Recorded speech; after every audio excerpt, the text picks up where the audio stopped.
안녕하십니까. 여러분의 재간둥이 사이다 박지훈입니다. 자, 잠시 후 10시면요. 대통령 취임 2주년 기자회견이 열립니다.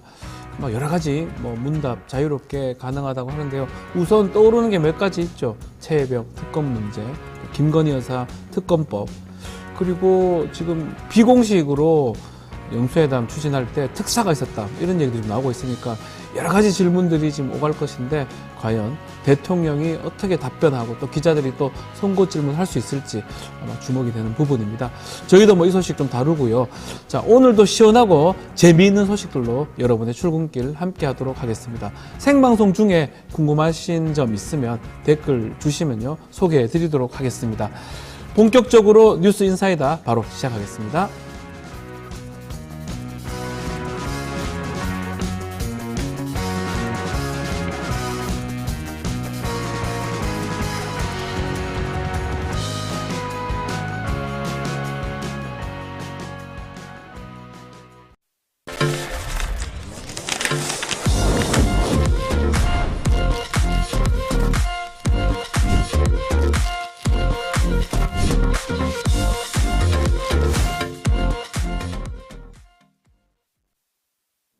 자, 바쁜 아침 꼭 알아야 될 뉴스 저희가 엄선해서 전해드리죠.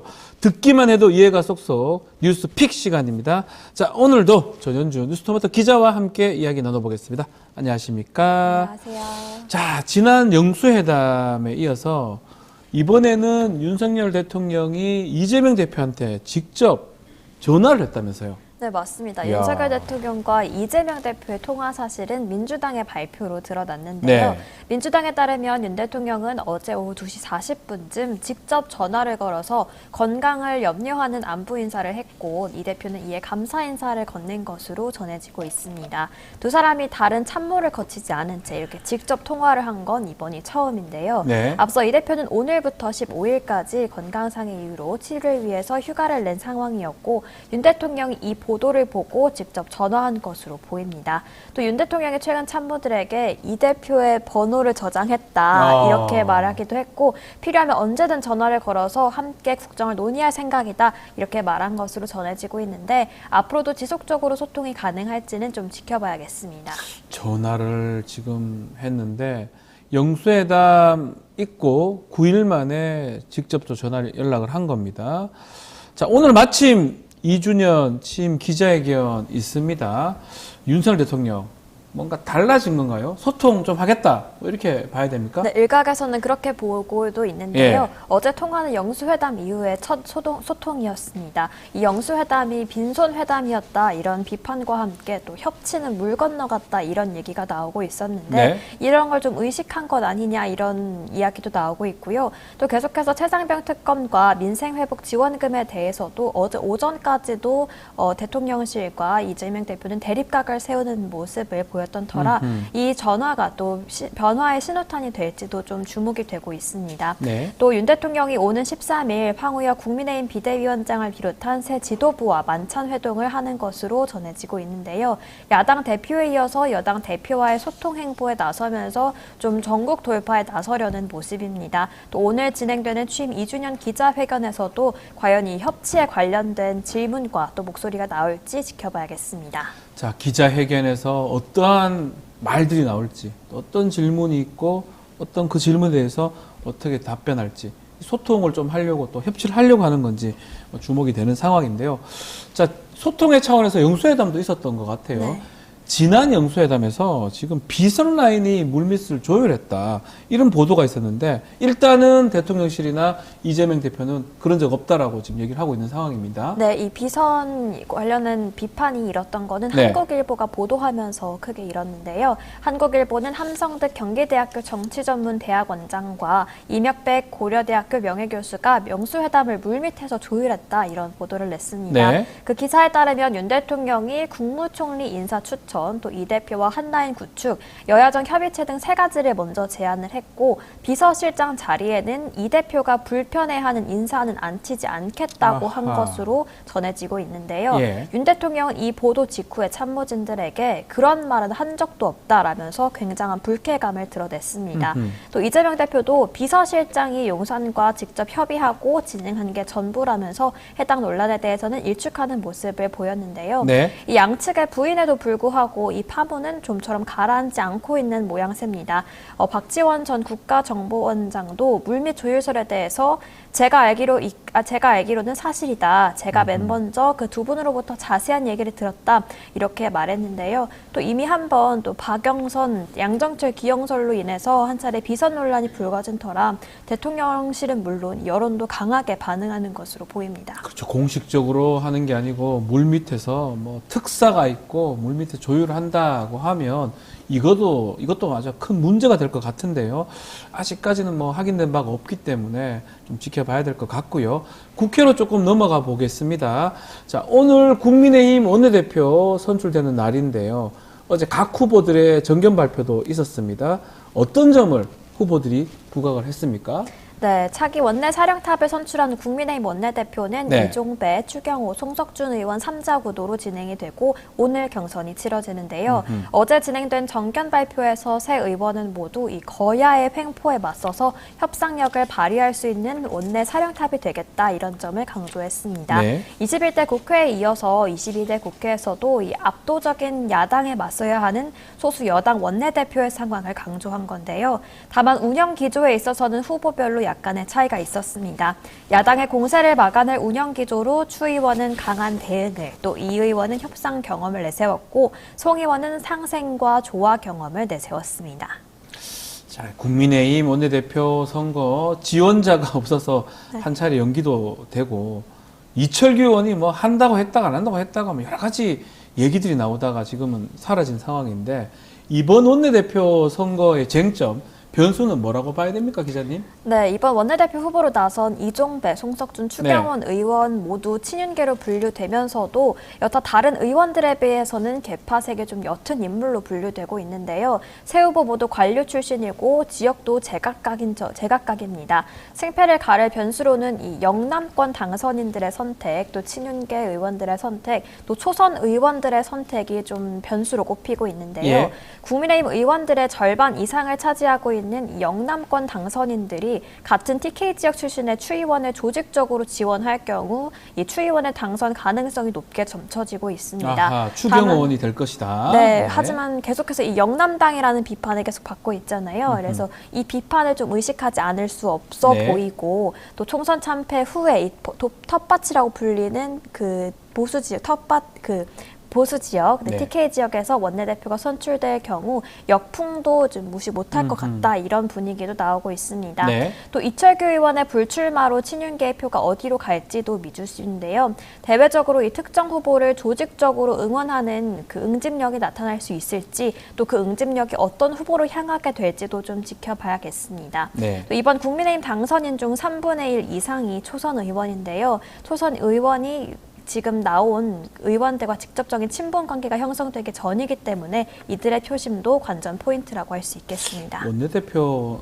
선거는 반장 선거 같은 거예요. 의원들이 이제 뽑는 건데 그 국민들의 마음하고 의원들 마음하고 다를 수도 있는 거고 지금 말했다시피 3분의 1 이상이 지금 초선인데 이 아직 관계 설정이 안 돼 있기 때문에 이분들이 어떻게 지금 찍느냐에 따라서 달라질 것 같다는 생각도 듭니다. 제일 예측하기 어려운 선거가 원내대표 선거라고 하더라고요. 아무 사람들이 누구라고 딱 하면 정반대의 사람 되는 경우도 있었지 않을까 생각이 듭니다.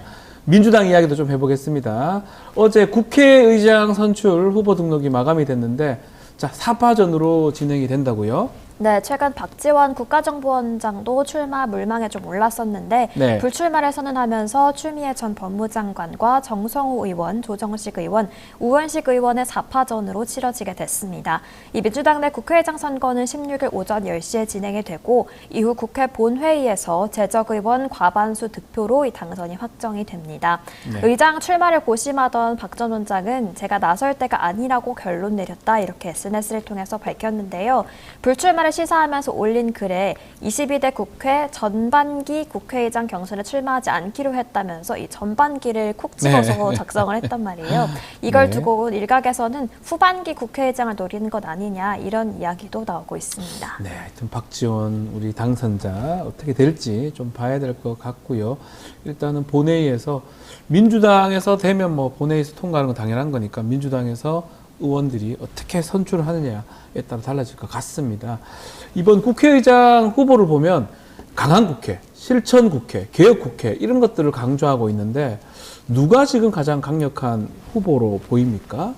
참 어려운 질문인 것 네. 같은데요. 네. 통상 국회의장은 5선 이상 중진 의원 중에서 이제 비교적 개폐색이 좀 옅고 또 온건파로 분류되는 인물들이 맡아왔습니다. 21대 국회의장만 봐도 그런 편이었는데 또 최다 선자가 맡는다는 정치권 관례와 나이 및 성별을 고려했을 때는 추 전 장관이 유력하다는 전망이 나왔었는데 이번에 또 5선 의원들이 경쟁에 뛰어들면서 이번에는 그 관례가 깨질 수도 있겠다 이런 분석도 나오고 있습니다. 또 민주당은 과반 득표한 후보가 없으면 1, 2위 득표자 간 결선 투표를 진행하기로 했는데요. 결선 투표로 가게 된다면 결국 국회의장은 이재명 대표 명심에 달렸다고 볼 수 있겠습니다. 현재 지지자들 여론과 당내 분위기가 사뭇 다른 만큼 어떤 결과가 나올지도 지켜봐야겠습니다. 자, 우리 댓글 중에 반딧불 추억님. 추다. 추경호, 추미애 둘 다 추씨네라고 하면서 그러니까 추씨가 이렇게 흔한 성은 아닌데 원내대표 후보 또 국회의장 후보로 각 당에서 나오다 보니까 추신수까지 얘기하면서 지금 글들을 주셨습니다. 글쎄요, 뭐 누가 될지 한번 지켜봐야 될 것 같고요. 국회의장 선거도 마찬가지예요. 의원들이 없습니다. 네, 맞습니다. 100% 예측할 수 없습니다. 우리 뭐 국민 여론조사를 보면 우리 토마토에서 조사를 했지만 추미애 뭐 그 의원이 가장 유력하다고 되어 있긴 한데 의원들은 또 어떻게 할 줄 알 수가 없습니다. 또 정성호 의원도 강력하게 좀 거론이 되고 있더라고요. 그러니까 아마 결과는 끝까지 가봐야지 알 수 있지 않을까 생각이 듭니다.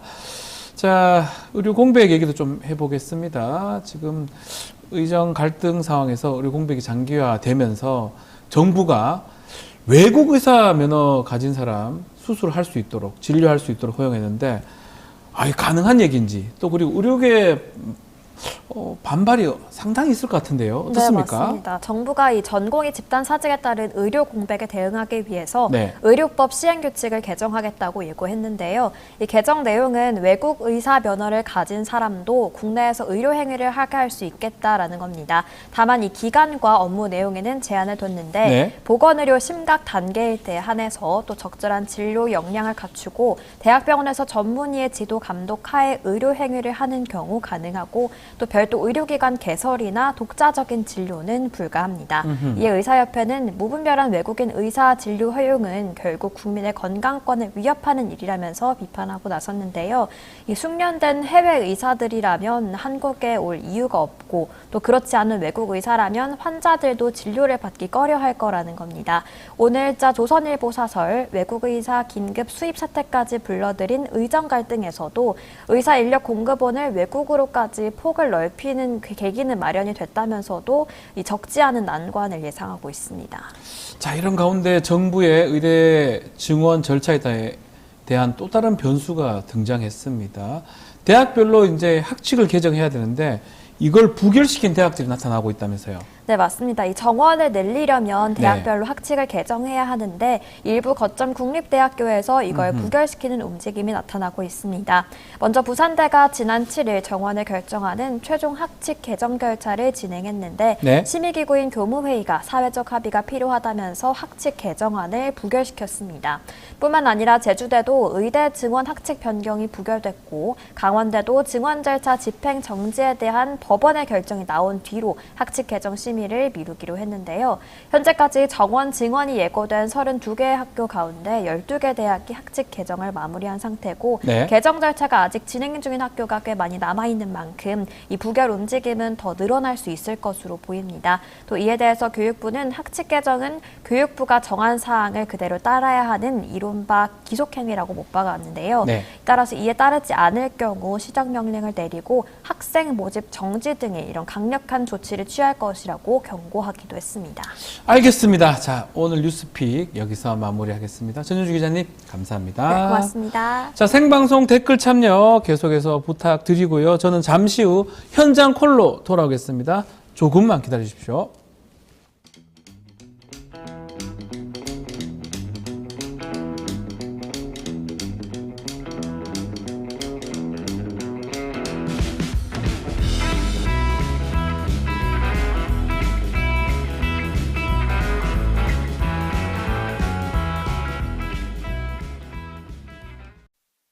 매일 10시 1시간만 투자하면 내 계좌도 10배거. 개장하자마자 급등? 따라잡아도 되나? 1분 대기조 점상이 답변해줍니다. 바쁜데 특징 중? 언제 공부해? 1시간만 투자하세요. 점상이 정리해줍니다. 단기로 치고 빠질 종목 없나? 매일 오전 10시 점상이 골라줍니다. 매일 오전 10시엔 점상을 잡아라. 유튜브에서 점상 시크릿을 검색하세요. 자, 그동안 연금 관련 법안을 다수 내는 등 공무원 연금 개혁에 주도적으로 참여한 분입니다. 자, 현재 국회 연금개혁특별위원회 야당 간사를 맡고 있는 김성주 더불어민주당 의원과 함께 연금 개혁 관련된 이야기 나눠보는 시간 마련했습니다. 자, 의원님 나와 계십니까? 예, 반갑습니다. 네, 의원님 감사합니다. 자, 21대 국회 지금 얼마 안 남긴 상황입니다.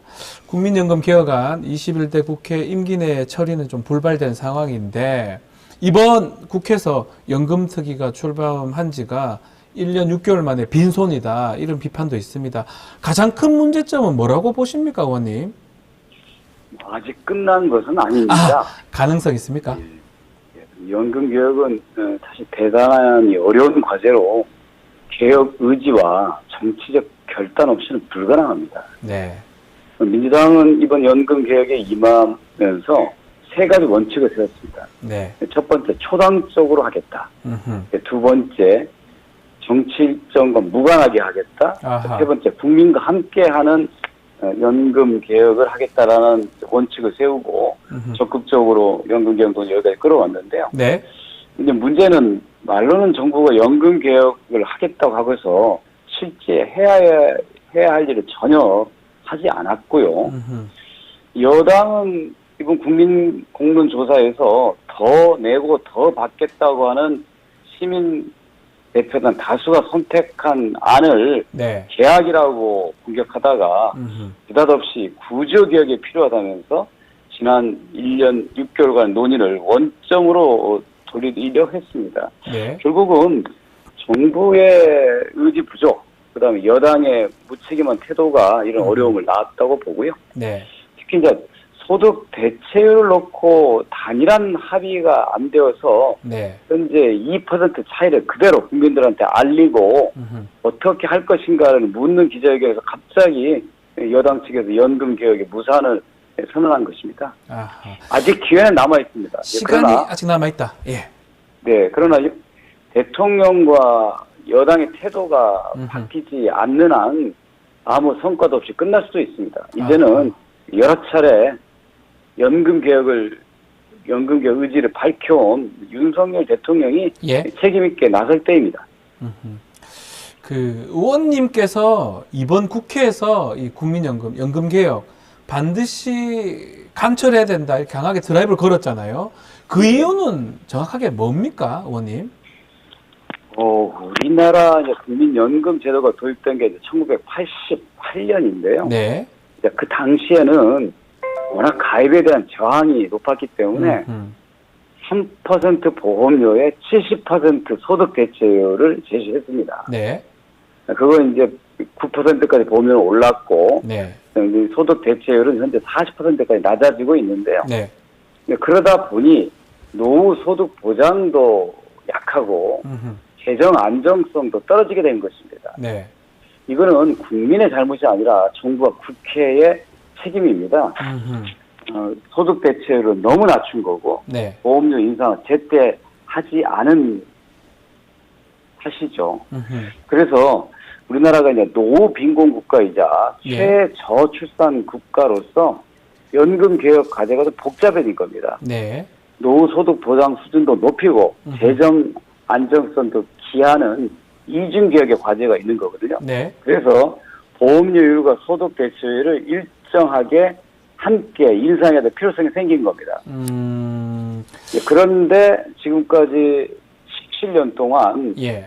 5개 정부를 거치는 동안에 무수히 많은 논의가 있었지만 한 번도 진지한 논의가 테이블에 오르지 못했습니다. 그래서 아하. 이번 21대 국회에서 예. 이걸 마무리하지 못한다면 앞으로 더 큰 어려움과 부담을 미래에 넘길 수밖에 없다는 생각에 이번에 꼭 해야 된다라고 주장해 온 것입니다. 자, 의원님께서 지금 뭐 보험료율, 소득 대체율 여러 가지 좀 용어들을 얘기를 하셨는데 조금 쉽게 보험료율하고 소득 대체율 등 좀 설명 좀 부탁해도 될까요? 이게 국민연금도 보험과 같은 원리거든요. 네, 보험이다. 자동차 보험의 경우 사고가 나면 그렇죠. 수리비, 치료비 등을 받는데 그 돈은 가입자들이 낸 보험료에서 나오는 거거든요. 네. 국민연금도 마찬가지입니다. 가입자인 국민들이 같이 보험료를 냈다가 네. 은퇴한 후에 그거를 국가로부터 지급받는 거죠. 그렇죠. 그러나 이제 이 민간 보험과 다르게 사회 보험이기 때문에 국민 모두가 의무 가입을 해야 되고 소득에 따라서 납부를 하고 또 이 소득 대체율에 따라서 네. 혜택을 연금을 받는 겁니다. 그러면 이제 보험료율이라고 하는 것은 현재 우리나라는 9%로 되어 있고요. 네. 절반은 이제 고용주가 부담합니다. 어려운 게 이제 소득 대체율인데 소득 대체율. 소득 네. 대체율이라면 내가 예를 들어서 평생 한 300만 원 정도를 벌어왔는데 예. 내가 은퇴한 후에 얼마 정도를 받을 수 있느냐는 겁니다. 아. 그래서 이제 소득 대체율 현재 40%로 낮춰지게 돼 있는데 네. 내가 300만 원을 평균적으로 벌었다고 하면 40% 곱해서 매월 120만 원을 지급받는 겁니다. 그게 소득 그거는 대체율. 내가 예. 과거에 보험료를 얼마나 내느냐가 중요한 게 아니고 내 평균 소득의 네. 40%를 지급받는 거기 때문에 네. 굉장히 중요한 이런 걸 보고 이제 급여가 정해져 있는 확정 급여형 DB형이라고 얘기하는 겁니다. 그게 예.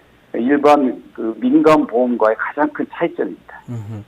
결국 지금 말씀대로라면 보험료율은 합의를 봤는데 소득 대체율을 여야가 막판에 합의를 못 봤다. 이것 때문에 결국은 아직까지는 결렬돼서 정해지지 않는 상황이다. 이렇게 봐야 되겠네요. 예, 그렇습니다. 연금하면 연금 고갈 얘기 계속 나오잖아요. 예. 일각에서는 국민연금이 불과 한 30년밖에 안 남았다. 이런 주장도 나오는데 이건 어떻게 봐야 됩니까? 진짜 고갈되는 겁니까, 의원님? 예. 아, 그래요? 연금 제도가 이제 처음에 도입됐을 당시에는 예. 이렇게 사람들이 오래 살지 않았습니다. 그 당시에는 뭐 예를 들어 독일의 1887년에 처음에 네. 이 비스마르크 정부 때 연금제도가 도입될 때 평균 수명이 45세였습니다. 수명이 그렇죠. 예. 그래서 우리나라 80년대 말에 도입할 때도 평균 수명이 한 70대? 근데 지금은 이제 80, 90까지 가거든요. 90까지 가니까. 그래서 이게 문제네. 예, 보험료라고 하는 게 낸 기간과 받는 기간이 어느 정도 일치해야 되는데 네. 낸 기간은 길지 않고 받는 기간이 길어지기 때문에 당연히 수지 문제, 네. 적자 문제가 발생하게 됩니다.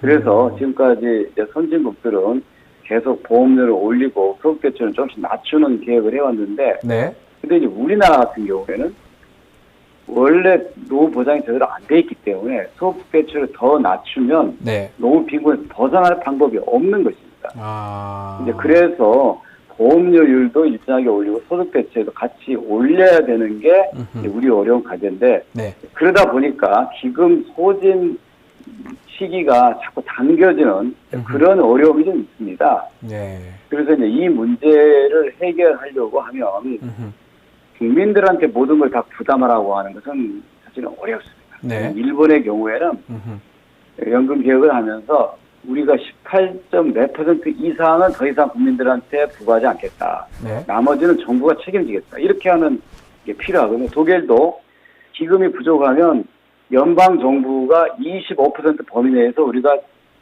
빌려주겠다. 네. 이렇게 해서 연금 제도 지속성을 가져왔는데 우리는 모든 것을 국민들의 부담으로만 하다 보니까 국민들도 이제 먹고 살기 힘들고 그렇죠. 소득도 많지 않은데 보험료를 뭐 18%, 20% 내라고 하면 감당이 안 되는 거죠. 네. 그래서 이제 연금 개혁이 굉장히 어려운 거고요. 또 이제 기금 소진 시기에는 현재 지금 뭐 한 30년 안팎을 봅니다만 이번에 네. 보험료율과 소득대출 조정하면 한 10년 정도 그 기간이 좀 늘어납니다. 늘어날 수 있다. 예, 그런데 거기에다가 현재 예. 지금 우리가 국민연금 기금을 국민연금공단에서 운용하고 있는데요. 네. 현재는 목표 수익률이 4.5%입니다. 이거를 1.1%, 약 5.5%만 5.5로만 올려도 약 10년 이상의 이 기금을 연장할 수가 있거든요. 네. 그래서 여러 가지 방안들을 조합을 해서 최대한 기금 소진 없이도 이 연금 제도를 지속하게 하는 게 이번 연금 개혁의 굉장히 중요한 목표입니다. 지금 설문조사 보니까 더 내고 더 받자가 56%로 1위를 차지했더라고요. 예. 근데 또 더 내고 그대로 받자 이것도 2위던데 어떻게 봐야 됩니까? 더 내고 더 받는 게 맞습니까? 아니면 그대로 받으면 또 이게 연금 모자라는 거 아닌가 싶기도 하고요. 그러니까 재정적 측면만 생각하면 네. 보험료는 올리고 그다음에 받는 금액은 깎는 게 맞겠죠. 줄이는 게 맞겠죠. 예. 예, 근데 그러려고 하면 예. 국민들 부담을 늘어나는데 혜택이 줄어드니까 국민들 동의하기 어렵겠죠. 화가 날 수 있습니다. 예, 그래서 적정한 수준의 보험료 인상과 그에 따라서 소득 대체를 올려주지 않으면 국민들이 이 개혁을 받아들일 수가 없는 겁니다. 네. 이번 국민 공론 조사는 국민 1만 명을 대상으로 연령별, 성별, 지역별로 500명을 뽑은 후에 네. 첫 조사에서는 재정 안정론이 소득 보장론보다 높았어요.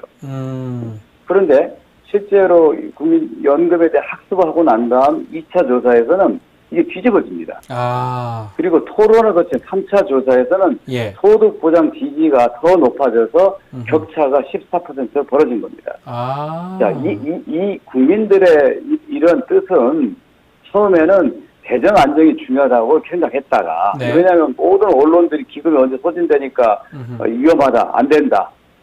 미래 세대를 위해서 더 보험료 내라고 했기 때문에 재정 안정론을 지지했다가 연금 제도라는 게 결국에 노후 보장을 위해서 만들어진 제도구나. 네. 노후 보장 없이 재정적 지속 가능성만 고려해서는 안 된다는 판단을 하게 된 거죠. 그러면 이제 답이 나온 거거든요. 국민들은 예. 내가 조금 더 내더라도 더 받을 수 있는 방안을 선택한 겁니다. 그거는 깊이 상식에 가까운 거거든요. 네. 그런데 이 결과를 정부가 네. 자신들의 공론조사 때 국민 뜻을 묻겠다고 해놓고 나서 이 결과가 나오니까 이게 계약이라고 하는 걸 주장한 거죠. 국민의힘이 그러다 그 부분이 계약이라고 얘기를 하고 있죠. 그렇습니다. 그러니까 그거는 언제는 국민 뜻을 물어보자고 해놓고서 국민의 의견이 자신들의 기대가 다르게 나오니까 이 공론조사 결과를 막 공격한 거죠. 네. 뭐 전문성이 너무 좁았다, 자료가 충실하게 제공되지 않았다 그러는데 이거는 이 여론조사 또는 공론조사 방식의 기본도 모르는 네. 터무니없는 주장하는 것이죠.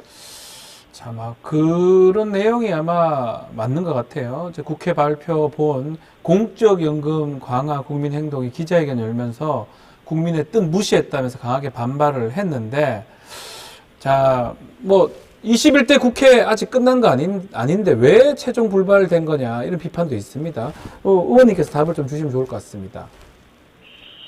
그러니까 저도 조금 당황스러운 게요. 네. 이제 그 기자회견 한 날 여야 간사 같이 만나서 네. 최종적인 단일화를 한번 합의해보자 라고 얘기했습니다. 예. 그러니까 저는 현재 국민공론조사에서는 이러한 다수안으로 보험료 13%, 소득대출 50%를 얘기했는데 네. 계속 소득대출 50%가 너무 과하다. 그러려면 보험료를 더 올려야 한다고 해서 네. 저희는 보험료 15%, 소득대출 50을 제한한 겁니다. 그랬더니 그거는 기업이 부담 때문에 받을 수 없다고 그래서 그리고 그 다음 차선책이 뭔가를 고려하다가 13에 45 정도면 네. 뭐 누구나 좀 합리적으로 받아들 수 있는 안이라고 생각을 했는데 네. 그 안에 제시하니까 다시 또 43원이 얘기하는 거예요. 그렇다고 하면 이게 상당히 합의가 보기 어렵겠다 싶어서 이 2% 차이를 국민들에게 기자회견을 통해서 알려서 네. 한번 국민들의 의견 한번 들어보자. 2% 차이를 놓고 이제 우리가 모든 논의를 종료해야 될지 아니면 더 노력을 해서 어떤 하나의 단일안을 선택할지 이렇게 기자회견을 하는데요. 갑자기 여당 측의 이 주호영 위원장이요. 예, 2% 차이 때문에 결국은 결렬됐다. 예. 결국은 21대 국회의원은 못하겠다. 이렇게 얘기한 거예요. 아하. 우리는 어떻게 하면 추가적인 논의를 할 건가를 하기 위해서 기자회견을 한 건데 네. 갑자기 그 자리에서 종료 선언을 했기 때문에 저희도 사실은 좀 황당했던 거죠. 아하. 그러면 아직까지 뭔가 처리될 여지가 남아있는 겁니까? 아니면 종료됐다고 봐야 되는 겁니까? 예, 저는 기회는 있습니다. 믿는다고요? 기회는 있습니다. 이제 문제는 예. 연금 개혁은 어느 나라나 어느 시대나 정부 의지가 중요합니다. 네. 특히 우리나라는 대통령제 국가지 않습니까? 그렇죠. 우리가 국민연금 개혁을 2번 했습니다. 김대중 정부, 노무현 정부 했습니다. 다 강력한 대통령과 정부의 의지가 있기 때문에 가능했죠. 이상 공무원 연금 개혁 때도 박근혜 정부가 강한 의지를 가지고 여당을 추동을 한 거거든요. 네. 근데 지금 윤석열 정부는 연금 개혁을 제일 중요한 과제라고 꼽고서 실제로는 아무 노력도 하지 않고 있다는 거죠. 네. 그러니까 여당도 소극적인 자세를 이해할 수밖에 없는 거거든요. 이제 남아있는 유일한 기회는 윤석열 대통령이 분명한 의지를 다시 밝히고 네. 여당이 진정성을 가지고 연금 개혁에 나서야 됩니다. 지금 17년 동안 무수한 연금 개혁에 대한 시도가 있었지만 문턱도 한 번도 넘지 못했는데요. 네. 이번에는 그래도 최종적인 합의 순간에 다다라 있는데 거의 결승전 앞에서 이대로 멈춘다고 하면 결국은 연금 개혁을 추진했다고 하는 정부와 여당의 지금까지 주장이 사실은 사기가 되는 것입니다. 지금이라도 윤석열 대통령 정부에서 이걸 받는다면 정량적으로 받는다면 21대 처리가 가능하다 이 말씀이시네요. 그렇습니다. 저는 민주당이 제안한 보험료 13%, 네. 소득대체 45%는 국민들의 의사도 반영하고 네. 그리고 재정적 지속 가능성도 고려한 가장 합리적인 안이라고 생각합니다. 아하. 그 안으로 합의한다고 하면 당장이라도 저희들은 입법할 수 있다. 이렇게 말씀드립니다. 좀 전에 말씀하긴 했지만 윤석열 정부에서 그 개혁 과제 중에 연금 개혁을 가장 1순위로 얘기를 하지 않습니까? 그렇습니다. 그렇다면 윤석열 정부, 윤석열 대통령도 이 정도면 받아서 빨리 좀 처리하는 걸 생각할 건데 아직까지도 정확하게 예. 그렇게 되면 이제 윤석열 정부의 공이 되겠죠. 예. 그런데 여기에 좀 힌트가 있습니다. 네. 연금 개혁을 공언하다가 예. 이번 초에 이런 얘기를 한 적이 있어요. 연금 개혁은 이 정부 말이나 다음 정부 초에 하겠다. 네. 그러니까 이미 가이드를 제시한 거죠. 아하. 그러니까 여당이 연금 투기를 주장하고 먼저 야당한테 제안하고 우리가 그거 받았는데 네.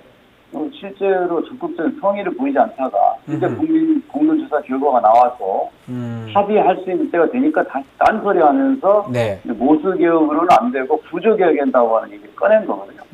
근데 애당초 처음부터 연금개혁을 윤석열 정부 하에서 안 하겠다고 하는 방침이 있었던 거죠. 그동안에 야당을 속이고 국민들을 농락했다고 밖에 볼 수는 없는 겁니다. 오늘 마침 윤석열 대통령의 2년만 회견이 기자회견 있잖아요, 오늘. 이때 연금개혁에 대한 의지를 다시 좀 밝히고 그에 따라서 여당이 적극적으로 협상에 나서는 거지 남은 21대 국회 며칠 안에 17년 동안 못했던 연금개혁의 어려운 과제를 마무리할 수 있는 마지막 기회입니다. 의원님, 끝으로 21대에서 만약 처리가 안 되면 이제 22대 국회로 가는 거잖아요. 22대에서는 어떻게 해야 된다고 보십니까? 보통 저의 경험에 의하면 연금 특위 구성하느라고 한 1년 걸리고요. 1년 걸린다고요? 예, 논의하느라고 1년 또 걸리면 그럼 바로 지방선거입니다. 예. 그 다음 해가 대통령 선거고요. 그렇죠. 지금까지 제가 이렇게 정치 일정 선거에 무관하게 여기까지 끌어온 거는 야당의 사실은 노력 때문이었는데요. 네. 그런데 지금 21대 국회에서도 마무리 못한다면 지금 당장 이제 선거가 없지 않습니까? 그렇죠. 다음 국회가 어떻게 또 하겠습니까? 아하. 그래서 이번에 반드시 21대 국회에서 필요한 노수개혁의 과제를 마무리하고 네. 구조개혁 등은 21대 국회에서 시간을 두고 충실히 논의해서 하면 된다. 이번은 모든 개혁을 완성하는 게 아니라 제1단계 개혁의 첫걸음을 띄는 것이다. 라고 저희는 생각합니다. 알겠습니다. 뭐 며칠 안 남았지만 21대 국회 끝까지 좀 최선을 다해 주시기를 뭐 국민들은 아마 바라지 않을까 생각이 듭니다. 이 연금개혁 사안이 좀 쉽지는 않습니다. 다음에 스튜디오에 직접 우리 의원님 좀 모셔도 되겠습니까? 네, 좋습니다. 모셔서 직접 말씀을 한번 들어보는 시간도 갖도록 하겠습니다. 오늘 말씀은 여기까지 듣겠습니다. 감사합니다. 예, 고맙습니다. 지금까지 더불어민주당 김성주 의원과 함께 했습니다. 자, 저는 잠시 후 이슈 3합으로 돌아오겠습니다. 조금만 기다려 주시기 바랍니다.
자, 매주 목요일 톡 쏘는 정치 평론 시사 맛집 이슈 3합 시간입니다. 김필성 변호사, 신주진 변호사 두 분 나오셨습니다. 안녕하십니까? 네, 안녕하세요. 안녕하십니까? 네.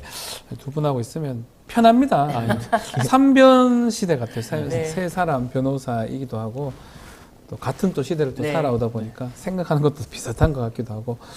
자, 고정 질문으로부터 시작하겠습니다.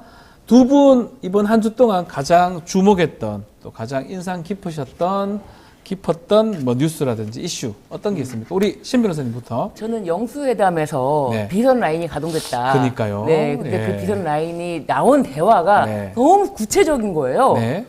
그래 굉장히 구체적이었기 때문에 그게 실제로 뭐 비선 라인을 통해서만 영수회담이 막 준비가 좀 모든 과정이 이루어진 건 아니고 네. 당초에 그런 라인이 작동했을 거는 맞는 것 같다. 좀 그런 생각이 들면서 그 나왔던 대화들이 뭐 예를 들면은 총리의 이재명 대표의 대선의 경쟁자가 아닌 사람을 올리겠다. 네. 뭐 그런 거라든지 그런 구체적인 대화들이 굉장히 좀 재밌었다. 그런 생각이 들어요. 진짜 같아요. 어때요? 저는 그분 두 분이 그거를 막 말을 맞춰서 우리가 이런 걸 안 했는데 했다고 역할했다고 막 보도를 하자. 이렇게 할 수는 없고 최소한 그 본격적으로 회의에 진입할 때는 뭐 손준호 실장이라든지 다 이렇게 라인이 했겠지만 그 전에 이 영수회담이 이제 물밑에서 이야기가 나올 때 그 전에는 분명히 어느 정도 일정 역할은 했을 것이다. 네. 예, 그렇게 보여져요. 그냥 없는 얘기를 하진 않았을 것이다. 네. 그래서 이 구체적인 얘기들이 너무 눈에 띄었다라고 네. 말씀 주셨습니다.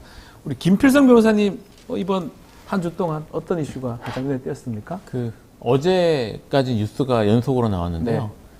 별로 논의가 안 되고 있는 주제인데 어떤 사실 겁니까? 매우 중요한 게 있습니다. 그 일본에 예. 일본에서 지금 우리 그 네이버 자회사인 맞습니다. 예, 라인. 라인이라는 메신저가 있어요. 우리나라에서는 별로 안 쓰는데 네. 사실 우리나라에서 가장 성공한 소프트웨어 중에 하나입니다. 이게 네. 그 일단 일본하고 태국에서는 우리나라 카톡 수준으로 많이 쓰는 메신저고요. 동남아에서 상당히 영향을 가지고 있는 메신저여서 지금 세계적인 기준에서 봐서도 그 동남아시아 쪽에서 가장 강한 영향력을 갖고 있는 메신저 중에 하나라고 하는데 이 메신저를 개발한 것이 네이버의 원래 자회사였던 일본의 자회사에서 개발을 했던 거거든요. 네. 근데 그 회사가 지금 일본의 소프트뱅크하고 이제 공동 출자해서 만든 회사에서 좀 관리하는 그러니까 라인 재팬이라고 하는 곳에서 하고 있는데 네. 그 지난 그러니까 3월 5일 날 그다음에 4월 16일 두 차례에 걸쳐서 일본 정부가 네이버와 자본 관계를 재검토하라는 행정명령을 내렸어요. 네, 일본에서. 네, 근데 정부가. 그 나왔을 때 이건 그러면 일본에서 이걸 뺏어가려고 하는 거 아니냐. 실제로 그 자회사긴 하지만 이걸 사실은 우리나라 네이버에서 개발한 거고요. 네. 담당 총괄 책임자도 우리나라 사람이었거든요. 네. 근데 이제 그런 얘기가 나와서 이거 국가적으로 대응을 해야 된다. 이거 플랫폼을 뺏어가는 거다. 이게 단순히 일본만이 아니라 태국도 사용을 하고 동남아에서 지금 널리 사용하고 있는 메신저라서 우리한테는 되게 중요한 사실은 뭐 카톡 같은 걸 외국의 카톡 위치 찾아오서 되게 중요한 예. 근데 별로 대응 같은 것도 안 하고 예. 일본 정부도 뭐 우리가 뭘 이걸 내놓으라는 건 아니다는 식으로 얘기를 해서 뭐 그렇게 미적지근하게 대응한 것처럼 안 보이는 모습을 보이는데 네. 이번 주에 저기 실제로 네이버하고 그러니까 그 모회사인 소프트뱅크하고 네이버 사이에서 지분에 대한 지금 협상이 이루어지고 있고 지금 소프트뱅크는 우리가 무조건 대주주 돼야 되고 그다음에 기술 종속이나 이런 것들 네이버에서 끊어내겠다라는 거 아예 전제를 하고 지금 협상을 하고 있다는 네. 거예요. 근데 지금 네이버 쪽에서 말씀드렸던 것처럼 우리나라 책임자가 이미 물러난 상태고 여기에 대해서 밀리고 있는 상황인데 네. 이게 조금 제가 말이 좀 길어집니다. 설명을 좀 네. 드리면 우리나라하고 일본은 우리나라하고 좀 달리 행정 권력이 매우 강한 나라입니다. 네. 그래서 우리나라도 행정소송이라고 하는데 우리나라 행정소송인 경우에는 소송에서는 정부를 그러니까 행정부를 상대로 사인 그러니까 이제 국민이 이기는 경우가 꽤 있거든요. 네. 근데 일본에서는 거의 없습니다. 거의 없다. 일본에서는 그 일본 변호사들하고 이제 저도 좀 일 때문에 만나서 얘기를 해보고 하면 행정소송이라는 걸 하는 것 자체가 엄청난 모험이고 예. 그리고 이거를 맡았을 경우에 오히려 이제 우리가 행정부 쪽이 찍혀가지고 변호사가 뭐 이런 걸 걱정할 정도로 행정소송이 거의 안 돼요. 그러니까 네. 행정부에서 뭘 하겠다고 나오면 이거를 간단하게 볼 문제가 아니거든요. 네. 그리고 이런 플랫폼을 소프트웨어를 뺏어간다 그러면 국가 차원에서 왜냐면 일본도 정부가 개입하는 거니까 국가 차원에서 대응을 해야 되는데 네. 지금 별다른 대응 없이 했다가 이미 협상이 그렇게 이루어지고 있고 한국이 지금 이사회에서 한국인 다 물러났거든요. 지금 네. 전부 일본인이 차지하고 있어서 이미 경영권은 내준 상태가 되거든요. 상황이고. 예. 그러니까 여기에 대해서 지금 어떻게 대응을 할 건지 이렇게 밀린 상태에서 여기에 대해서 여전히 우리나라 정부도 그렇고 뭐 정치권도 그렇고 별다른 반응을 보이지 않고 무엇보다 중요한 뉴스가 안 되는 느낌이에요. 네. 그래서 좀 답답하기도 해서 요걸 제가 네. 예, 그런데 오히려 신 변호사님. 한국에서 아무 일도 안 한 게 아니라 굉장히 특이한 이례적으로 외교부가 나서서 예. 일본의 총무성이 요청을 해요. 한국에서의 여론이 너무 안 좋으니 좀 한국 언론과 인터뷰를 통해서 그렇게 좀 좋은 얘기를 좀 해라. 이렇게 했는데 그 일본 도쿄 특파원단이 이런 거를 전화 통화로 해서 인터뷰를 하는 게 어떠냐? 우린 거절이다. 이렇게 하면은 일본의 이야기를 우리가 한국에 전달하는 것밖에 안 된다라고 하면서 도쿄 특파원단이 그런 걸 거절했습니다. 네. 이건 맞지 않다. 그런데 외교부가 나서서 한국의 한 언론사 중앙일보와 일본 총무성을 연결해줘서 전화 통화로 그렇게 일본의 입장을 또 보도를 해준 거예요. 네. 그러니까 오히려 우리나라 어떻게 보면 보수지 중에 보수지라고 할 수 있는 조선일보에서도 이것은 국익과 반대되는 것인데 윤 정부는 국익과도 상관없냐고 이렇게 비판의 목소리를 낼 정도입니다. 이게 사실 좀 정부가 대응하지 않으면 지금 방법이 사실 없다고 봐야 되겠네요. 그렇죠. 일본 정부가 지금 개입을 한 상태고 두 번이나 행정조가 나온 상태여서 근데 지금 말씀하셨던 것처럼 지금 그 정도 대응이라고 할 수 있는지 모르겠지만 네. 지금 뭐 구체적으로 일본 정부에 대해서 뭐 한다든지 아니면 라인, 그러니까 네이버를 지원하다든지 이런 모습은 전혀 보이지 않고 있습니다. 제가 네. 말씀드린 거는 대응이 아니라 오히려 일본의 그렇죠. 그 일본이 경영 지배를 할 수 있도록 그걸 도와주는 도와주는 네, 거예요. 도와주는 일본의 네. 여론을 오히려 관리해주고 네. 일본이 잘 그렇게 할 수 있도록 도와주는 거지 전혀 대응이 아니라 오히려 일본이 뭐 네이버를 갖겠다면 라인을 갖겠다면 와 그러면서 그냥 오히려 일본이 우호적으로 우리나라 사람들이 인식할 수 있게끔 네. 도와주는 역할을 외교부가 했다니 이거는 진짜 큰일이다. 정말 큰일이다. 답답한 상황이에요. 아무것도 안 하는 것도 아니고 예. 오히려 어서 라인을 가지십시오. 이런 식으로. 라인이 정말 뭐 대만에서는 아예 전 국민의 인구수보다 그 라인 이용자도 높다고 하고요. 태국에서도 마찬가지고요. 네. 이게 단순히 일본 내에서의 행정 지도로 라인이라는 그런 엄청난 플랫폼 회사를 그냥 자신들이 경영권을 이게 가질 수가 없는 건데 그런 지금 시도를 하고 있고 실제로 좀 이뤄지고 있어요. 자, 일본 관련된 부분은 참 이번 정부 들어오면 참 약해지는 모습이 이게 과연 맞는지 국익하고 또 맞아 떨어지는지 좀 생각을 좀 해봐야 될 부분 같습니다. 그러다 보니까 우리 김 변호사님 또 신 변호사님께서 또 라인 지금 사태, 라인 얘기까지 지금 전해주셨는데 좀 더 지켜보기로 하고 저희도 필요하다면 계속적으로 전달하고 얘기를 좀 해드리겠습니다. 자, 본격적으로 좀 법률 이슈 삼합 얘기 좀 나눠보겠습니다. 자, 법무부가 어제 윤석열 대통령의 장모 최은순 씨 가석방 적격 판정 내렸습니다. 결국 14일 날 석방이 됩니다. 어떻게 보셨어요? 예상 좀 하셨습니까? 네. 지난달에 보류 판정이 나오지 않았습니까? 네.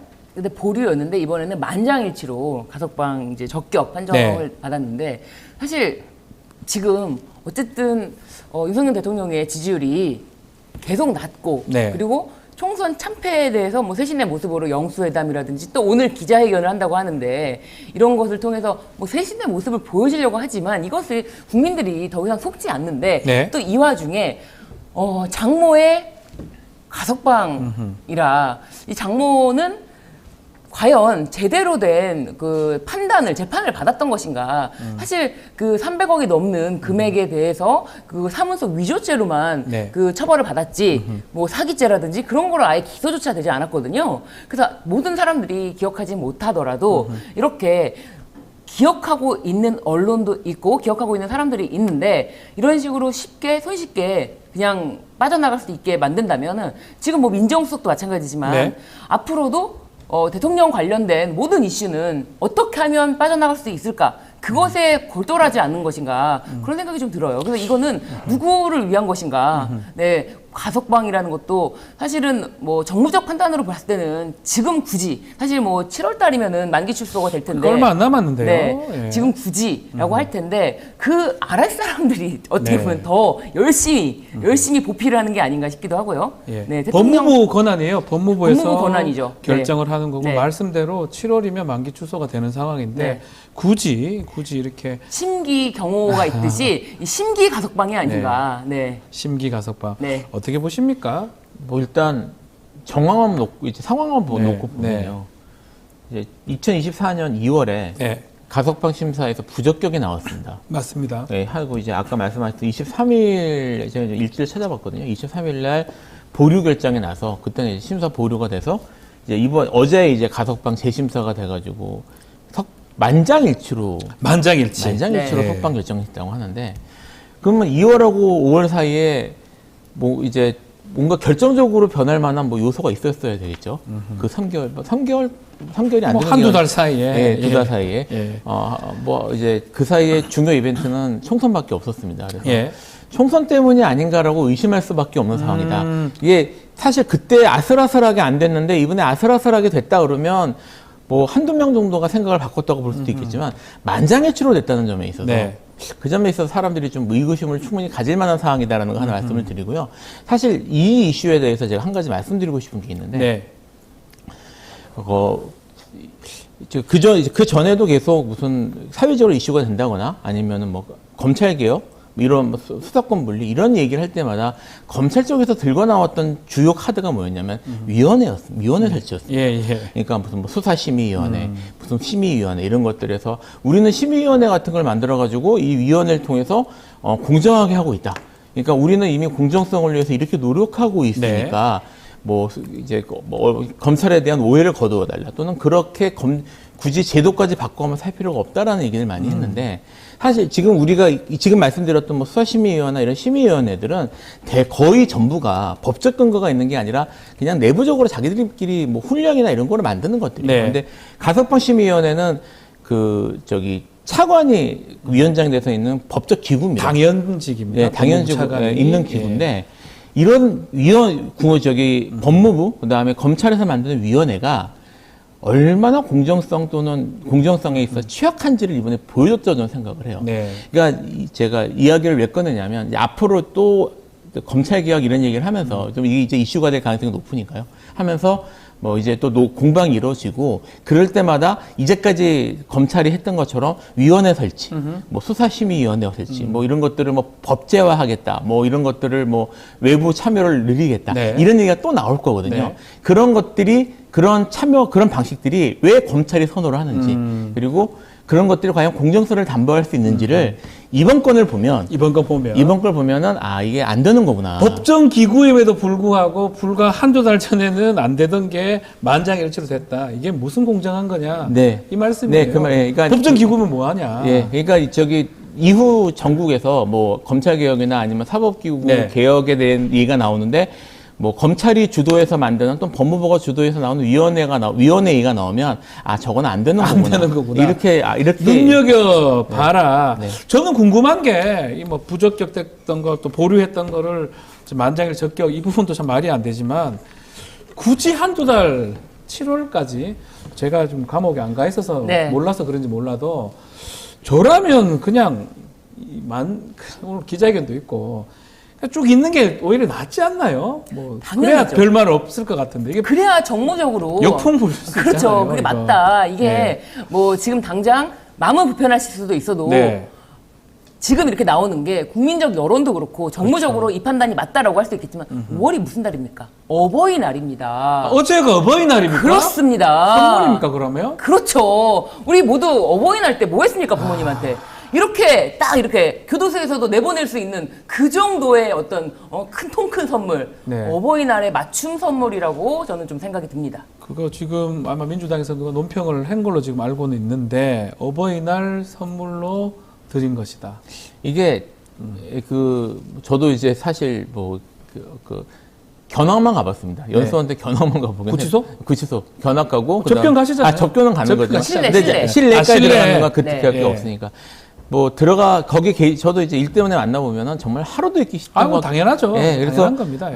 최은순 씨는 거기 정말 있기 싫을 거예요. 근데 이제 지금 말씀하신 것처럼 그분은 있기 싫다고 하더라도 전체적인 정황으로 볼 때 조금만 더 참으셔라. 한 달 반 정도만, 2달 정도만. 조금 더 참으셔라라고 할 수 있는데 그거를 하루라도 있는 걸 그 아픔을 공감을 하고 뭐 그렇게 하신 게 아닌가. 그래서 이런 생각이 이런 생각이 사실 안 들 수는 없는 거죠. 참 놀랍습니다. 결국 그런 것들이 위원회라는 법정 기구를 통해서 만장일치로 통과가 됐다. 과연 어떻게 봐야 될지.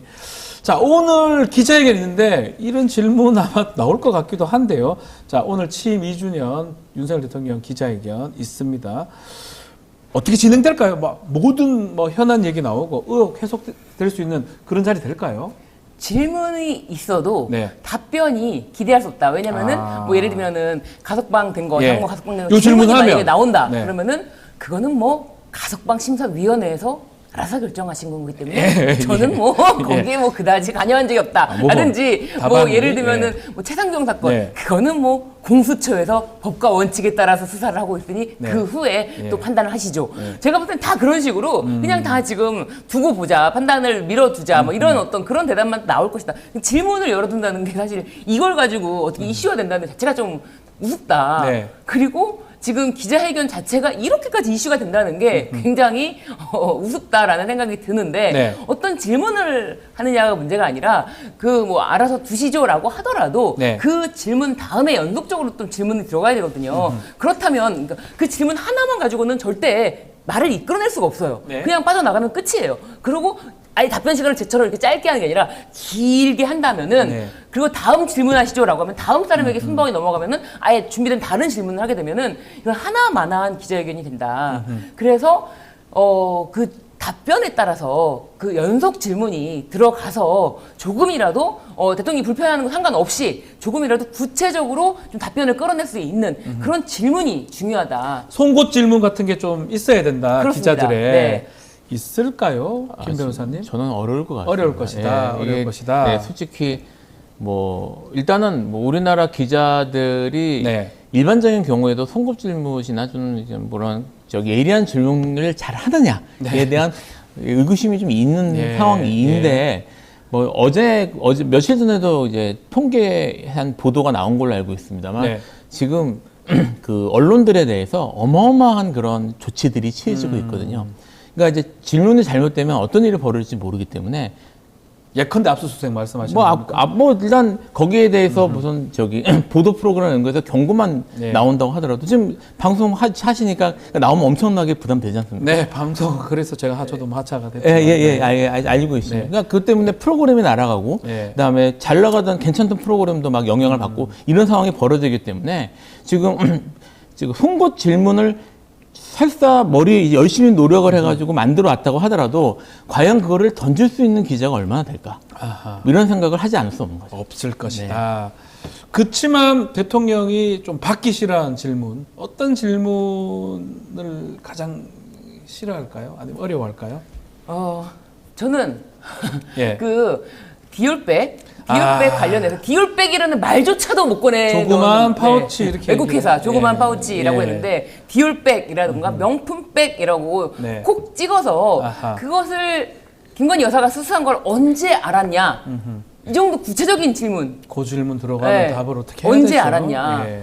그런 정도의 어떤 그 단어, 그 단어 자체에 아주 굉장히 예민하기 때문에 그런 단어 자체가 들어가면 불경스럽다. 네. 라고 생각하고, 네. 아니, 그리고 이제 스토킹으로 어쨌든 최재형 목사를 오히려 역으로 고소가 됐는데, 입건된 상황이죠. 그것에 예. 대해서 어떻게 생각하시냐. 그런 질문. 그리고 아니, 선물을 주기로 약속을 하고 만나서 주고, 그리고 잘 받았다라고 하고 했는데 그게 어떻게 스토킹이냐 법리적으로 스토킹이냐 네. 좀 그런 질문 그런 쪽 관련 디올백 명품백 관련해서 질문이 들어가면 그냥 단지 뭐 법과 원칙에 따라 수사하겠다 이런 게 아니라 좀 더 구체적인 어떤 답변을 끌어낼 수 있는 그런 질문이 들어가면은 어떨까 그럼 굉장히 불편하지 않을까. 신 변호사님 그 기자회견장에 좀 보냈으면 좋겠다는 생각도 들 정도로 그렇죠. 겁이 없으니까. 예리한 송곳 질문을 하실 수 있을 것 같은데 최혜병 특검 관련된 질문도 부담스러울 것 같아요. 부담스러워하겠죠. 저는 이제 특검 관련된 질문들이 가장 부담스럽지 부담스러울 않을까 것 같아요. 싶어요. 다 특히 부담스러울 특검 것 같아요. 중에서 저도 이제 1순위로 꼽는 거는 이제 현재 지금 아직 법안까지 가지는 않았지만 그 김건희 여사에 대한 특검은 아마 가능성이 높은 현재 지금 상황에서 그렇죠. 상황은 될 거니까 예. 그러니까 거기에 그 부분에 대한 질문 이런 것들이 가장 부담스러울 것 같고요. 사실은 예를 들어 뭐 최상병 건에 대해서 어떻게 생각하냐 네. 또는 뭐 거기에 대한 의견이나 아니면 김건희 여사 건의 의견 이 정도를 묻는 거라면 뭐 아까 공수처 아니면 무슨 담당 수사팀이 예. 공정하게 할 알아서 것이니까 할 것이다. 할 것이다. 아, 예. 거기에 대해서 막 판단 그런 것들을 지켜보겠다 정도로 얘기하고 넘어갈 수 있는데 네. 특검은 그게 아니에요. 그렇죠. 왜냐면 본인이 법원에 오면은 거부권 행사를 할지 말지 여부 일단 본인이 결정해야 되는 거거든요. 그러니까 그 부분에 대해서 어떻게 하실 거냐, 거기에 대해서 어떻게 생각하냐, 그리고 오면은 거부권 행사하실 것이냐라고 물어보면 거기에 대해서 뭐 법과 원칙에 따라서 누가 결정할 게 아니고 본인이 결정하셔야 되기 때문에 여기 답변을 하셔야 됩니다.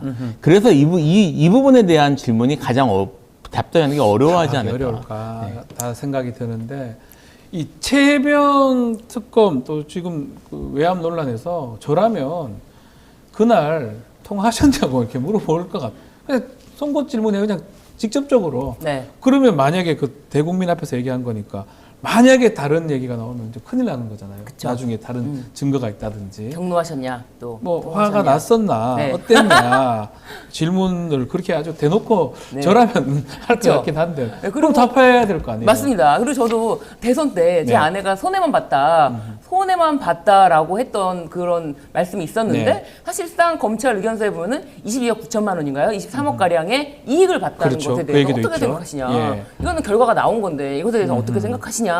그러면 모른다 그럴까요? 궁금해요. 그 부분에 네. 대해서는 저는 이제까지 윤석열 대통령의 화법에 비춰볼 때 네.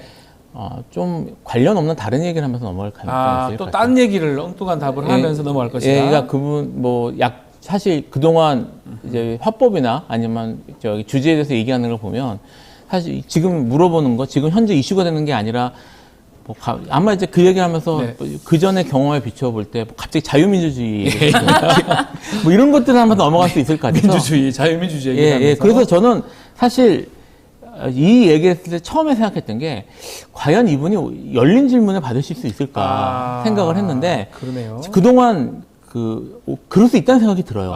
그러니까 처음에는 열린 질문을 받는 것을 부담스러워한다거나 어려울 것 같다는 생각도 했었는데 그동안 이분이 보인 모습을 보면 기본적으로 자신감이 있으세요. 네.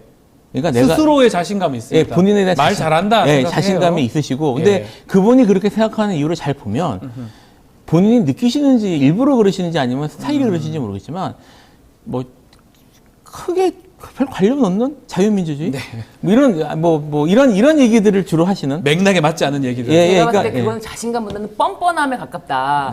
자신감이라는 거는 내가 그 말에 대한 대답을 하면서 내가 그 말에 충분한 대답을 할 수 있는 능력이 있기 때문에 자신감인데 뻔뻔함은 다른 말을 하면서도 그냥 얼굴은 전혀 변하지 않는 그런 게 아닐까 싶은 생각이 좀 듭니다. 아니 일부러 저는 그렇게 이렇게까지 생각하지는 않습니다.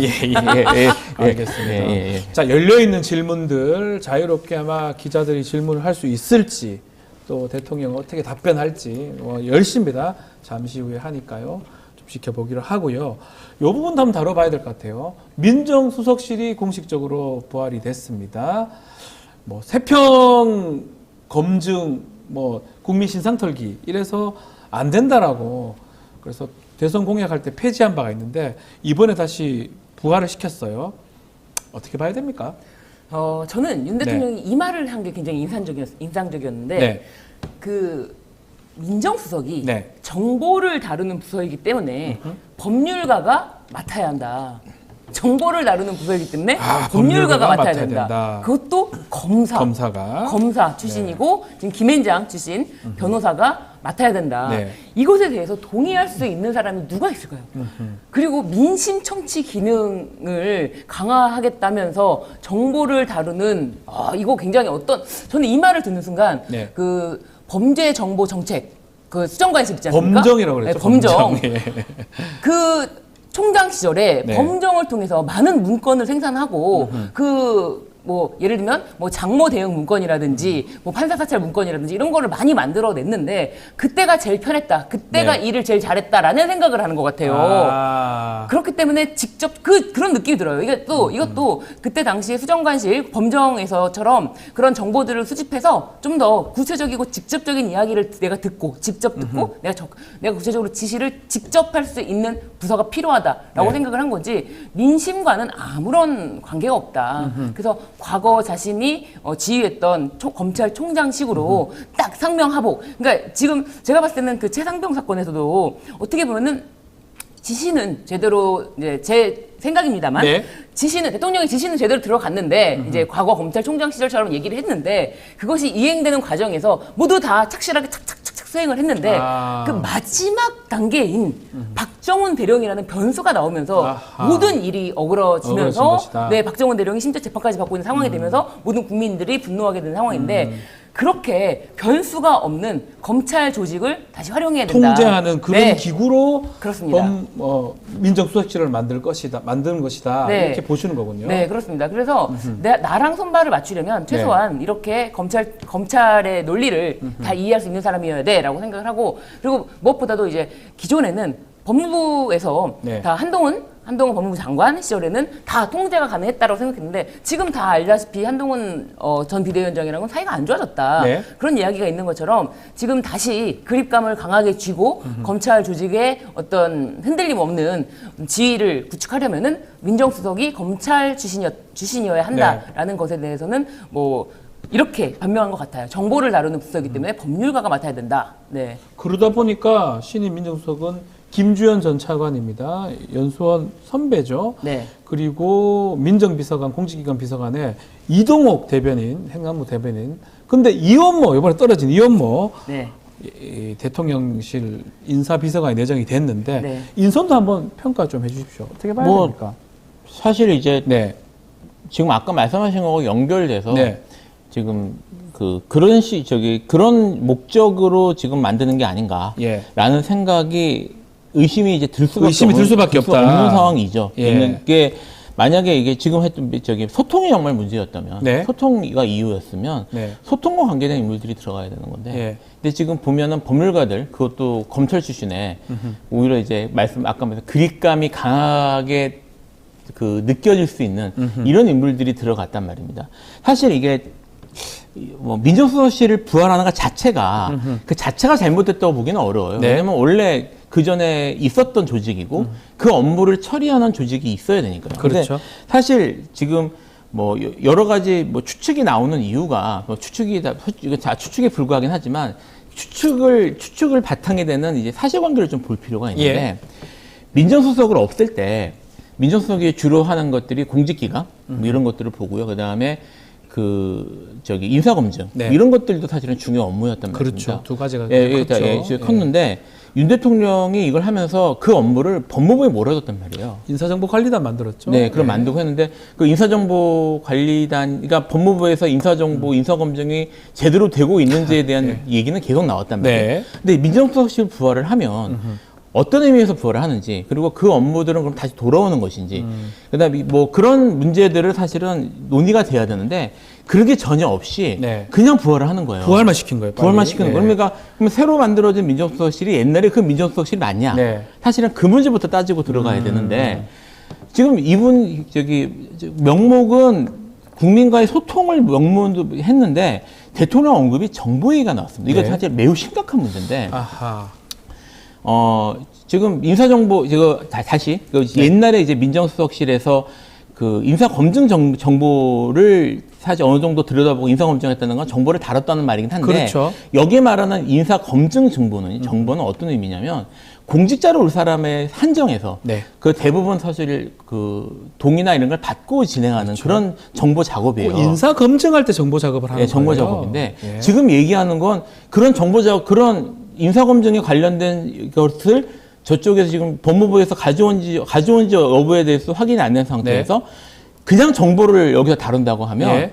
어떻게 오해될 여지가 있냐면 오해일 수도 있습니다. 네. 국내 정보를 다룬다는 말씀을 드릴 수도 있어요. 약간 사찰이나 예, 국내 정보. 그러니까 아까 말씀하셨던 예. 범정하고 연결이 돼서 이제 민정수석실이 실제 뭐 국민과의 소통을 얘기하면서 이게 연결되면 일반적인 국내 사찰, 네. 국내 정보를 수집해서 대통령한테 전달하는 곳이라고 오해를 살 수 있는데 그렇죠. 이게 분명히 얘기해야 될 게 뭐냐면 국내 정보를 수집해가지고 전면지로 수집해서 하는 거는 이거는 심각한 범죄입니다. 네. 이건 범죄입니다. 범죄죠. 예, 사찰 문제 되잖아요. 예, 문제 됩니다. 그래서 이게 지금 사찰이나 이런 걸 별 생각 없이 이걸 하겠다는 건가? 그래서 그러면 지금 이제 범정도 계속 문제가 됐는데 여기에 대해서 말하는 정보는 어떤 정보인가? 이런 것들을 생각할 수밖에 없는데 거기에 대한 해명이 없는 상태에서 이런 인물들이 지금 돼서 왔단 말이에요. 검사들. 네, 이런 사람들이 왔단 말이에요. 그러니까 그러면 민정수석실을 통해서 청와대가 직접 국내 정보를 수집하고 그리고 이와 관련된 뭐 정보 업무나 이런 것들을 다루는 그런 아까 이제 검찰이나 네. 이런 곳들하고 직접 소통을 하고 정보를 주고 있으면 그런 데를 통제할 수밖에 없게 되거든요. 네. 통제할 능력을 갖는 거니까 이런 걸 하려고 하는 건가라는 의구심을 가질 수밖에 없는 거예요. 그러니까 그렇게 보이죠. 예, 이 부분에 대해서 뭐 앞으로 정말 이제 일단은 제가 대통령께서 이거를 확실하게 교통정리를 해주셔야 되고요. 이거 국내 정보 하지 않는다. 그 다음에 이거 정보 문제는 이렇게 할 것이고 민정수석실은 이 일만 할 것이다라는 거를 정리하시는 게 먼저 필요하고요. 네. 만약 그게 안 되면 국민들이 이 부분에 초점을 맞추고 계속 지켜봐야 됩니다. 네, 지켜봐야 될 부분이다 생각이 듭니다. 자, 이런 가운데 이원석 총장이 김건희 여사 명품백 수수 의혹 사건 이거 조사 엄정하게 수사하겠다라고 하는데 이것도 우리가 한번 다뤄봐야 될 것 같아요. 왜 이렇게 움직인다고 봐야 됩니까? 이현석 검찰총장으로서는 이제 임기가 9월에 네. 만료가 되는데 사실 지금까지 거의 뭐 식물총장이다 할 정도로 별로 눈에 존재감이 띄지는 없어요. 않았어요. 심지어 검찰총장이 누군지 예. 있었는지조차도 의문이 들 정도로 아무런 존재감이 없는 네. 그 무색무취의 느낌이었나라는 네. 생각이 들 정도였고 근데 본인이 임기 만료 전에 도대체 이렇게 아무것도 안 하고 나가는 것에 대한 자신의 어떤 부담이 스스로 있을 수가 있다고 보여지고요. 그리고 이분이 약간 좀 재밌는 부분이 네.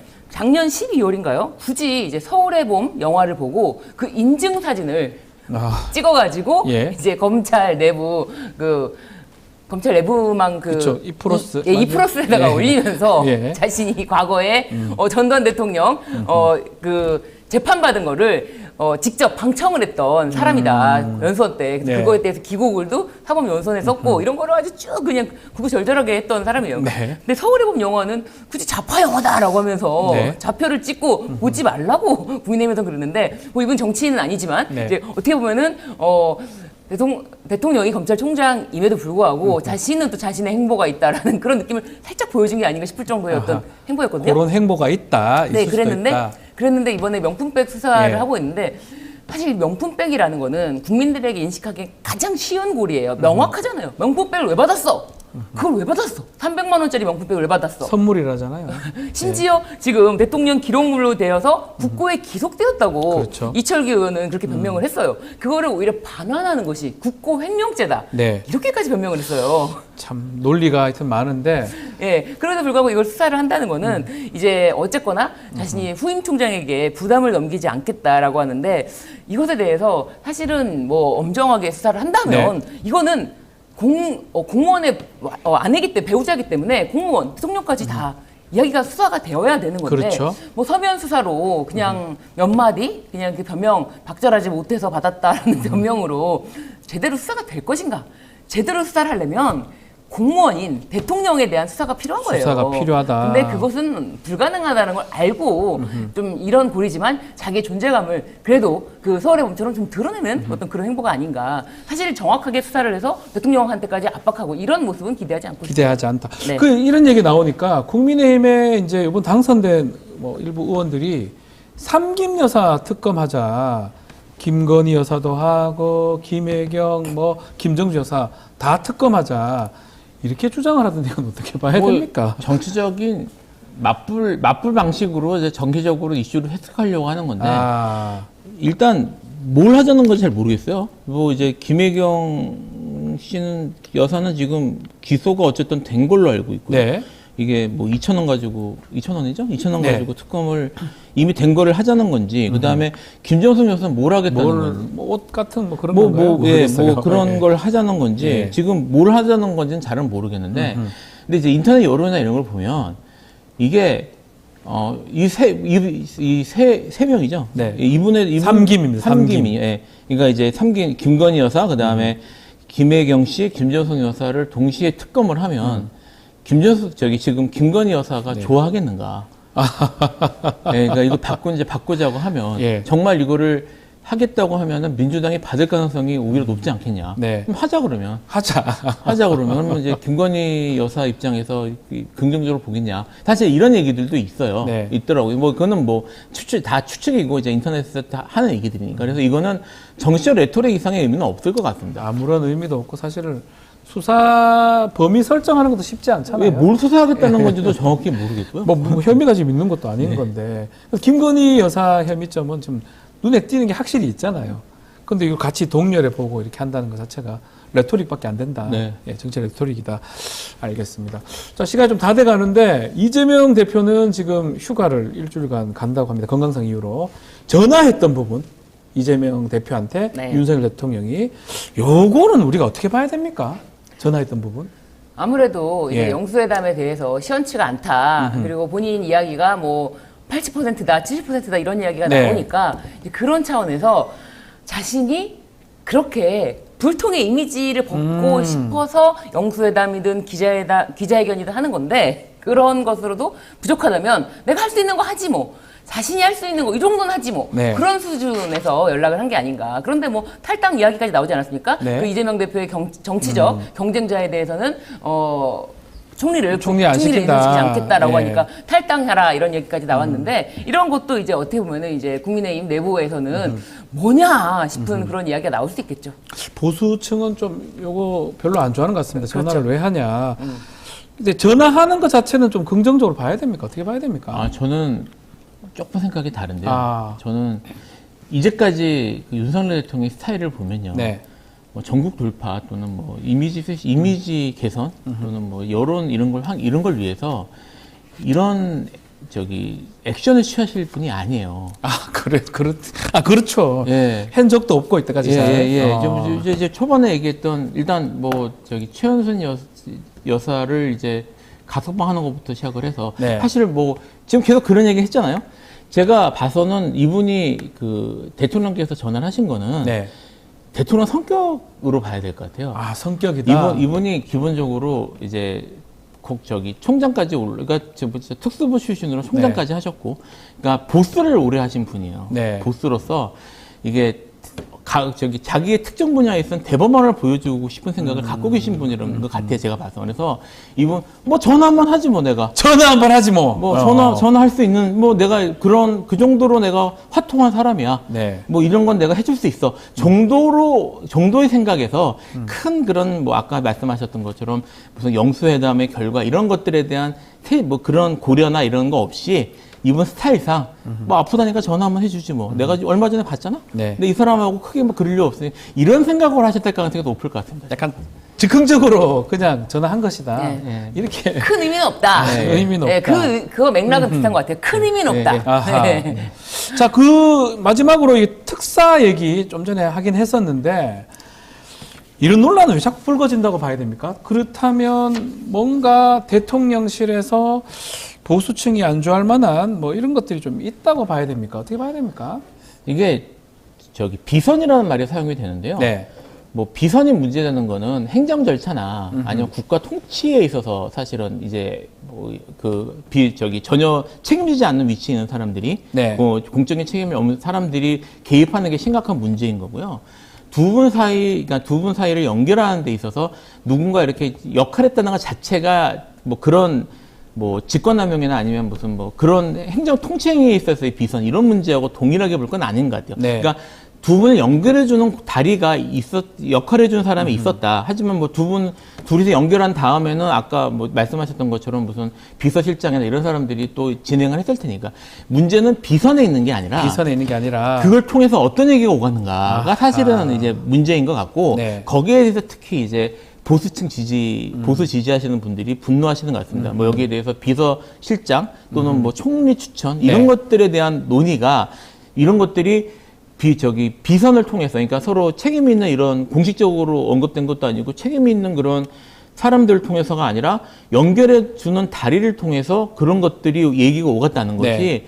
특히 이제 대통령을 지지하니까 보수 쪽에서는 그 내용 때문에 사실은 분노하는 거예요. 분노하는 것이다. 네. 알겠습니다. 그렇죠. 내 얘기 나온 것 중에는 골프 회동을 하자, 예. 부부동반 골프를 치자, 예. 부부동반 모임을 하자. 그런 이야기가 굉장히 흥미로웠죠. 골프 회동을 하자. 네. 알겠습니다. 이게 정치인가요? 모르겠습니다. 네. 자, 오늘 말씀 여기까지 듣겠습니다. 이슈삼합 김필성, 신유진 변호사와 함께했습니다. 오늘 말씀 감사합니다. 감사합니다. 네. 자, 이어서 2부 뉴스 인사 프라임 바로 진행을 하는데요. 뉴스 인사 프라임. 더 재밌고 은밀한 이야기 지금부터 시작이 됩니다. 어디 가지 마시고 조금만 기다려 주십시오. 잠시 뒤 뵙겠습니다.